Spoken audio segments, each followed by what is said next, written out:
Is homosexuality a sin? Well, the Bible is pretty clear that it is, whether you're looking at Leviticus 18 or 20 from the Old Testament or Romans chapter 1 from the New Testament.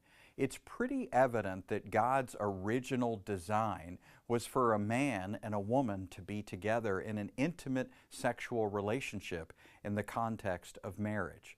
Now, anything outside of that would be not of God's design. It's actually pretty clear from Romans in that string of sentences, men with men and women with women and exchanging the natural for the unnatural. It's pretty evident that that's not God's design. Homosexuality is sin.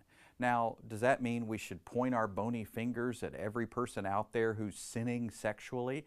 Well, the reality is that that sin is mentioned in Romans right alongside being disobedient to parents and other sins. There are many flavors of flesh. There's lots of manifestations of unbelief in the gospel.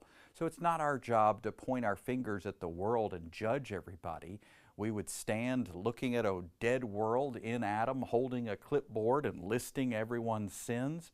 That's not our role. Our role is to proclaim the salvation that is in Jesus Christ. So there's no room in the Christian life for bashing other people or abusing them. What we ultimately need to come to is that we all start out in Adam and in the flesh. And the gospel invitation is to call upon the name of the Lord and be saved. It doesn't matter what our past looks like. We might have been a drunkard or a fornicator, an adulterer. We might have been a liar, a cheater, a stealer. It doesn't matter our past. The bottom line is now we've been washed, we've been justified, we've been sanctified. And that's a beautiful place to be, in Jesus Christ, forgiven forever, righteous and holy and blameless.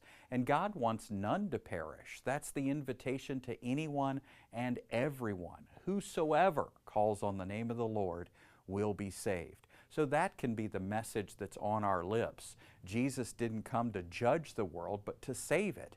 And today is the day of salvation. So rather than pointing out everyone's faults and everyone's sins, let's fix our eyes on Jesus and proclaim Him.